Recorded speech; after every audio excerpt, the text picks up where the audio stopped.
ఖమ్మంలో జరిగిన తొలి బహిరంగ సభ సక్సెస్ కావడంతో బీఆర్ఎస్ మరింత దూకుడు పెంచింది. జాతీయ స్థాయిలో ప్రభావం చూపేలా రెండో సభకు సిద్ధమవుతుంది.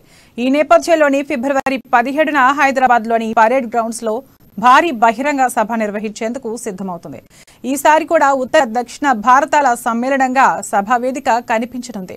ఈసారి సభకు తమిళనాడు, జార్ఖండ్ సీఎంలు ఎంకే స్టాలిన్, హేమంత్ సోరెన్, బీహార్ ఉప ముఖ్యమంత్రి తేజస్వి యాదవ్ రానున్నట్లు తెలుస్తోంది. వచ్చే నెల 17న ఉదయం నూతన సెక్రటేరియట్ ప్రారంభ కార్యక్రమంలో వారు అతిథులుగా పాల్గొననున్నారు.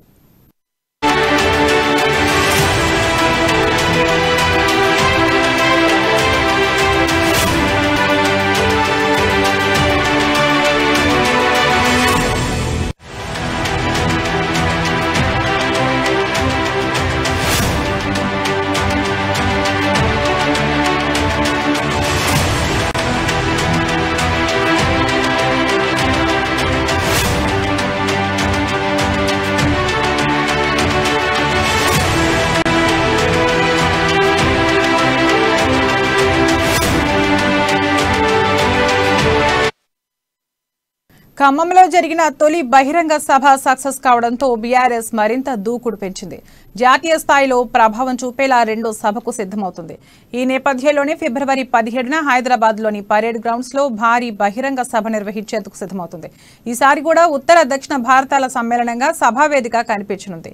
ఈసారి సభకు తమిళనాడు, జార్ఖండ్ సీఎంలు ఎంకే స్టాలిన్, హేమంత్ సోరెన్, బీహార్ ఉప ముఖ్యమంత్రి తేజస్వి యాదవ్ రానున్నట్లు తెలుస్తోంది. వచ్చే నెల 17న ఉదయం నూతన సెక్రటేరియట్ ప్రారంభ కార్యక్రమంలో వారు అతిథులుగా పాల్గొననున్నారు. ఇక ఇదే అంశంపై మరింత సమాచారం మా ప్రతినిధి ప్రణయ్ అందిస్తారు. ప్రణయ్, చెప్పండి.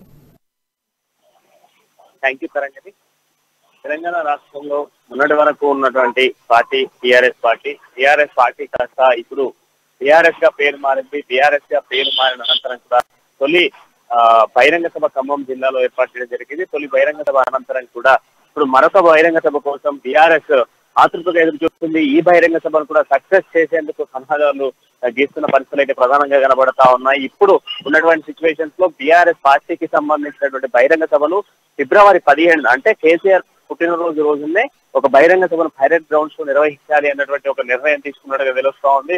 దాంతో పాటుగా ఈ బహిరంగ సభ రోజు ఇంకొక ప్రధాన కార్యక్రమం ఏదైతే నూతన సచివాలయానికి సంబంధించినటువంటి ప్రారంభోత్సవం కేసీఆర్ పుట్టినరోజు రోజునే ఉదయం సమయంలో ప్రారంభోత్సవం అనంతరం కూడా సాయంత్రం సమయంలో బహిరంగ సభ నిర్వహించాలని నిర్ణయం తీసుకున్నట్టుగా తెలుస్తుంది. అయితే ప్రస్తుతం ఉన్నటువంటి సిచ్యువేషన్స్ లో ఇతర రాష్ట్రాలకు సంబంధించినటువంటి పలువురు నేతలు కూడా రాబోతున్నారు. ఈ కార్యక్రమానికి తమిళనాడు నుంచి సీఎం స్టాలిన్ తో పాటుగా జార్ఖండ్ సీఎం హేమంత్ కూడా రాబోతున్నారు. దాంతో పాటుగా ఇతర నాయకులు కూడా హాజరయ్యేటువంటి ఛాన్సెస్ ఉన్నాయంటూ కూడా ఇప్పటికే అధికార వర్గాలు చెప్తున్న పరిస్థితి కనబడతా ఉన్నాయి.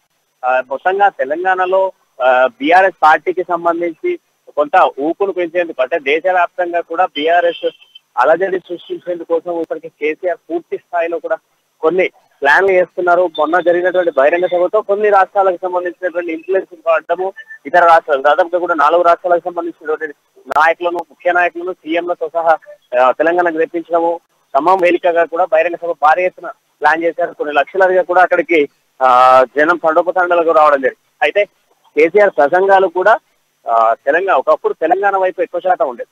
అంటే తెలంగాణను ఉద్దేశిస్తూ మాట్లాడడం, ఎక్కువ శాతం కూడా తెలంగాణకు సంబంధించినటువంటి అంశాలను చర్చించేవాడు. కానీ ఇప్పుడున్నటువంటి సిచ్యువేషన్స్ లలో మొత్తం కూడా బీఆర్ఎస్ పార్టీకి సంబంధించి ఆ పార్టీని ఎలా బలోపేతం చేయబోతున్నాము, దేశవ్యాప్తంగా పార్టీని ఎలా ముందుకు తీసుకెళ్లబోతున్నాము అన్నటువంటి అంశాలుగా కూడా ఇతర రాష్ట్రాలకు సంబంధించిన నేతలతో కూడా చెప్పిస్తున్న పరిస్థితులు మనం చూస్తున్నాం. అయితే ఈసారి కూడా హైదరాబాద్ వేదికగా కూడా ఒక పెద్ద బహిరంగ సభను ప్లాన్ చేయబోతున్నారు. దీంతో పాటుగా బహిరంగ సభలో ఇతర రాష్ట్రాలకు సంబంధించిన నేతలతో కూడా పెద్ద ఎత్తున ఒక యాక్షన్ ప్లాన్ మరొకసారి ఇంప్లిమెంట్ చేయబోతున్నది స్పష్టంగా అర్థమవుతుంది. తరంగిణి, థ్యాంక్ యూ ప్రణయ్.